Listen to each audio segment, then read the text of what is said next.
aming Director Nasional ng State. Magandang umaga mga kasama. Sa kasalukuyan, nandito po tayo sa bahay na Liga Shelter na pinapahamahanan ng Embahada ng Pilipinas.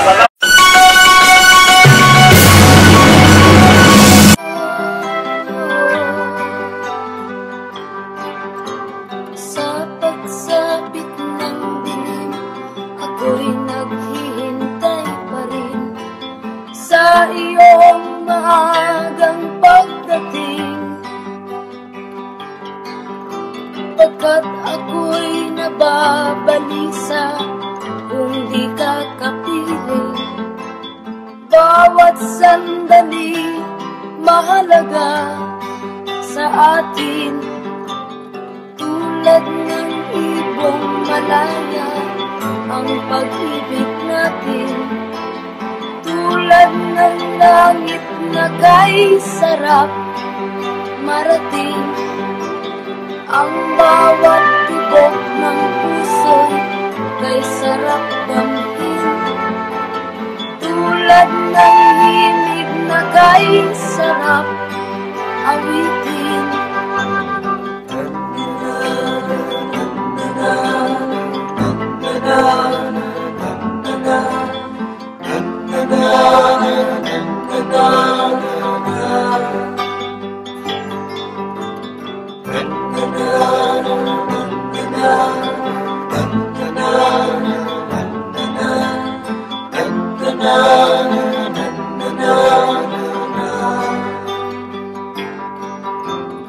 At ngayong ikaw ay nagbalik sa aking piling, luha ng pag-ibig kay sarap haplusin.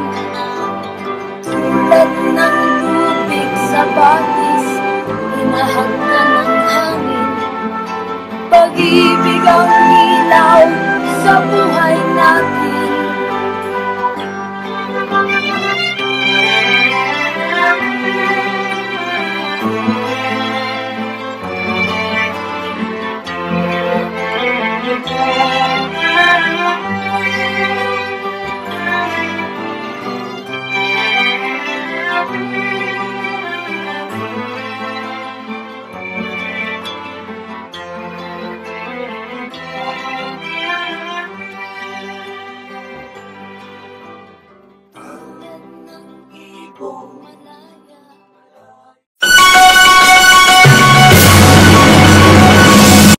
Mga kasama natin ngayon ang chairman ng government ng FCO, International Federation ng Samahang Ilocano Royal Chapter na si Sir Benedicto Gascon at si Sir Jeff Clayson na Pasilan. Magandang umaga, Sir Benedicto.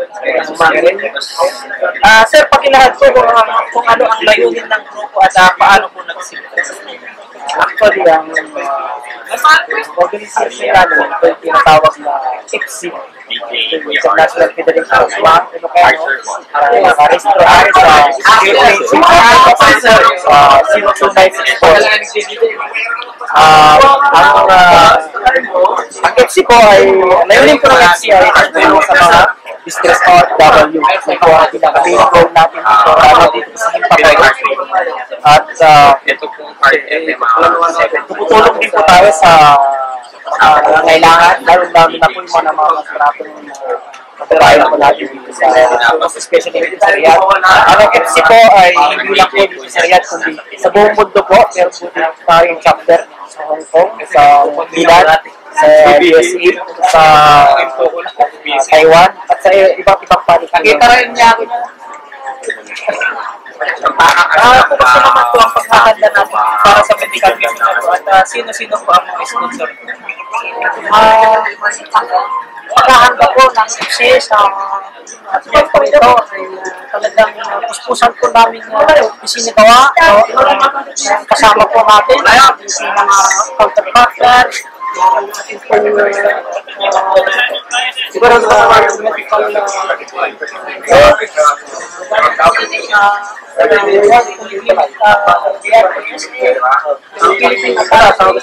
musician ng Cavite chapter at ang ating pong mga grupo na katunggali po natin kasama po natin ang ito pong pag-asa o yung patnubay po. So ito po ay maluwid po kami sasagawa ng ganitong proyekto sapagkat ito po ay napakalaking tulong sa ating pong mga kababayang distress OFW, lalo na sa dito po sa Bahay Kalinga. At nais ko pong dagdagan yung sinabi kanina ni Bob Jeff, ang ating pong grupo ay nagsimula po lamang noong February 13, 2013. At napakarami po natin nagawa sa grupong ito at nawa ating pong suportahan ang grupong ito at patuloy pong magsilbi sa mga nangangailangan, lalong-lalo na po sa mga kapatid dito sa Bahay Kalinga po.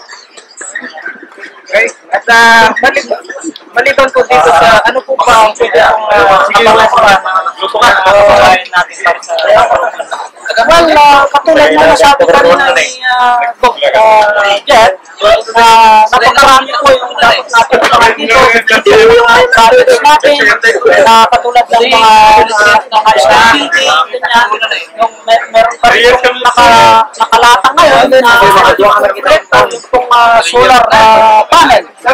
Siya po sinasagawa ng grupo, itong mga incorporators, at itong mga official natin sa taas. So, napakarami po ang dapat abangan na gawain, napakabuting gawain ng ating grupo.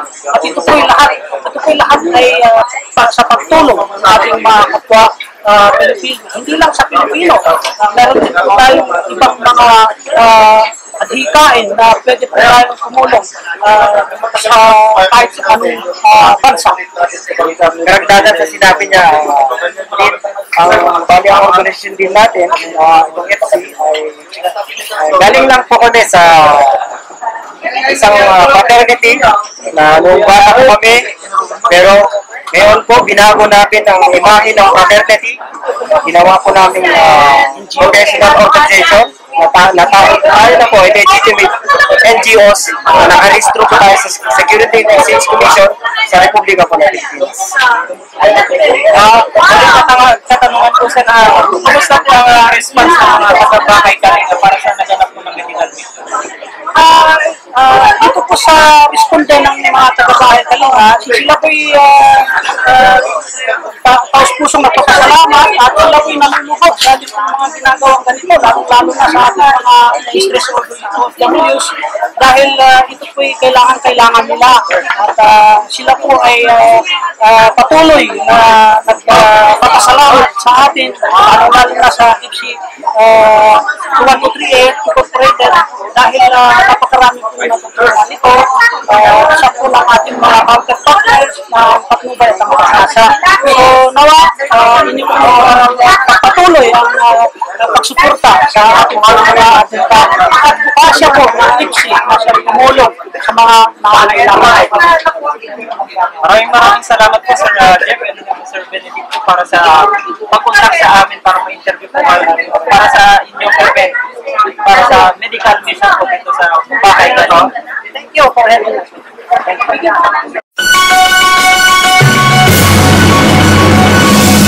Magandang hapon mga kasama at ngayon po ay kasama po natin si Dr. Rose para po bigyan tayo ng kaunting kaalaman tungkol sa ginawang medical mission kanina to. Magandang hapon po sa inyo.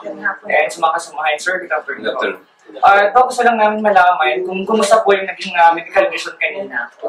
Sa medical mission naman po, naman yung mga ganyan na ang mga sakit niya, yung mga existing na din. So, ang mga distress OFW natin, siya talagang mga nakakaawa. So, ang mga diseases na nakikita ko doon is more of muscle pain, headache, hypertension, and meron din ako nakita isang kabayan natin na may stroke.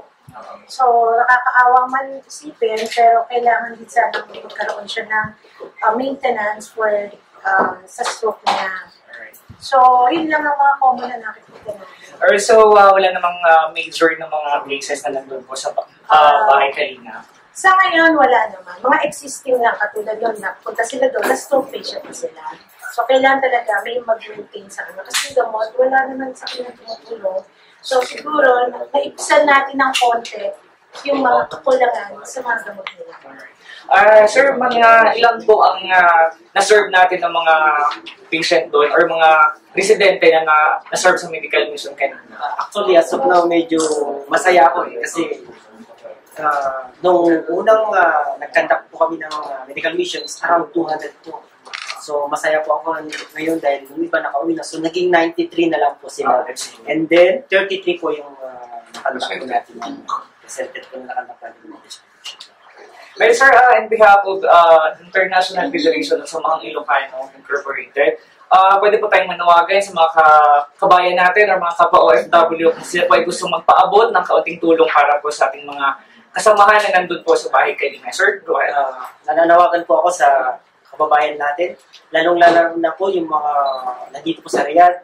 At hindi lang po dito sa Riyadh, sa buong mundo po na tingnan po natin ang mga kakulangan na hindi na ibibigay sa mga kababayan natin, lalong-lalo na sa mga OFW na nandun po sa bahay kanina.